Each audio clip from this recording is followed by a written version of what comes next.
बहुत छोटा सा है। जो आपकी तारीफ करता है वो आपकी स्थिति को देखता है, और जो आपकी चिंता करता है वो आपकी परिस्थिति को देखता है। नमस्ते, मैं हूं आरजे कार्तिक। एक बड़ी छोटी सी कहानी सुनाता हूं प्रवीण नाम के उस दुकानदार की जो दवाइयों की शॉप लगाता था, केमिस्ट था, और 10 साल से इसी इंडस्ट्री में था, इसी काम को कर रहा था। तो उसे दवाइयों की बहुत अच्छी समझ थी। उसकी दुकान को अकेला संभालता था। दुकान में कौन सी दवाई कहाँ रखी है, किस चीज़ की दवाई, ये सब पता होता था उसे। वो एकदम तुरंत जो है दवाई ला करके देता था कस्टमर्स को, और कस्टमर्स के बीच में बहुत अच्छा उसने ट्रस्ट डेवलप कर लिया था। लेकिन उसकी एक आदत थी, वो भगवान को नहीं मानता था। उसके पिताजी समझाते समझाते दुनिया छोड़ के चले गए, लेकिन वो समझ नहीं पाया कि भगवान होते हैं। वो हमेशा ही कहता था सबसे कि भगवान जैसी कोई बात ही नहीं है, भगवान होते ही नहीं है। और लोग समझाने का प्रयास करते हैं, उनको लगता है कि क्या मतलब है, अपना काम तो हो रहा है ना, दवाई देता है, पैसे देते हैं, बात खत्म। एक आदत और थी प्रवीण की, वो ये कि जब भी उसको खाली समय मिलता दोस्तों के साथ ताश खेलने में बैठ जाता था। उसकी दुकान पर कई बार दोस्त आते थे, जब कोई कस्टमर नहीं होते ताश खेलना शुरू कर देते थे। एक दिन ऐसे ही शाम का समय था, उसके दोस्त आ गए। शाम में थोड़ी भीड़ थी, जब भीड़ कम हो गई, कस्टमर्स चले गए, तो दोस्तों ने कहा आओ भाई ताश शुरू करते हैं। तभी बाहर बारिश शुरू हो गई। अब बाहर बारिश हो रही थी, दोस्त जा भी नहीं सकते थे घर पर, दुकान पर कोई था भी नहीं, तो उन्होंने ताश खेलना शुरू कर दिया। अब ताश खेल रहे थे, तभी एक बच्चा जो है भीगता हुआ बारिश में दौड़ा चला आया, अंकल अंकल मुझे दवाई चाहिए। और प्रवीण जो था ताश खेलने में इतना मशगूल हो रखा था कि उसका मन नहीं था कि ताश खेल करके उठे और उसको दवाई दें। लेकिन दोस्तों ने कहा भाई कोई आया लेने के लिए, तुम उनकी मदद तो करो। तो उठा अपनी जगह से गया, उसे पूछा कौन सी दवाई किया क्या वो। उसी समय पर वहाँ लाइट चली गई।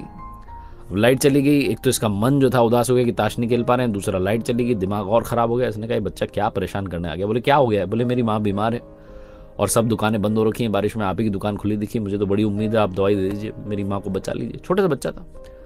उसे पूछा क्या हो रहा है, वो फटाफट से दवाई की शीशी ली और दे दी उसको। और दोस्तों ने कहा भाई अब तो लाइट भी चली गई, अब कहाँ ताश खेलेंगे, हम भी निकलते हैं। तो धीरे धीरे करके दोस्त भी जाने लगे, और इसको भी लगा कि दुकान बंद करके ही चलता हूँ, इतनी बारिश हो रही है, कौन आएगा। तभी लाइट आ गई, और जब लाइट आई और इसकी नज़र पड़ी तो इसने अपना सिर पकड़ लिया। इसने उस छोटे बच्चे को जो शीशी दी थी वो चूहे मारने की दवा थी। जिस बीमारी की दवा देनी थी वो बॉटल जो थी दवाई की वो तो वहीं रखी हुई थी।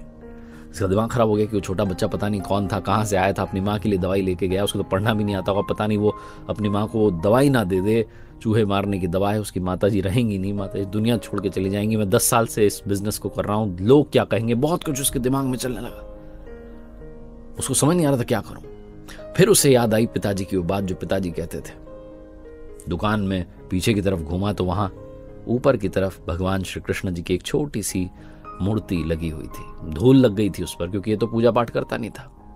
इसके पिताजी कहते थे कि कभी संकट आ जाए ना, तू तो मानता नहीं भगवान को, लेकिन संकट आ जाए तो एक बार बस हाथ जोड़ के प्रार्थना कर लेना, सब समझा देंगे, सब सुलझा देंगे, एक बार इनको बोल देना। प्रवीण को लगा अब तो कुछ ऑप्शन है भी नहीं, यही है जो भी है। हाथ जोड़ करके आंखें बंद की ही थी, वो बोल ही रहा था कि बचा लेना भगवान, कभी मैंने माना नहीं, लेकिन आज मैं आपसे कह रहा हूँ। तभी वो बच्चा दौड़ते हुए आया, कह रहा अंकल अंकल वो मेरे को दूसरी बॉटल चाहिए, मेरे पास में पैसे नहीं, लेकिन मुझे दूसरी शीशी दे दो। हफ्ता हुआ प्रवीण उसके पास पहुंचा। बोले क्या बात हो गई, उस वाली बॉटल का क्या? बोले वो अंकल मैं घर पहुंचा ना तो आंगन गीला हो रहा था, बारिश हो रही ना, तो मैं दौड़ते भागते जा रहा था मम्मी को जल्दी से दवाई देने के चक्कर में, तो वो आंगन में मैं गिर गया और वो बॉटल फूट गई, सब दवाई बिखर गई नीचे।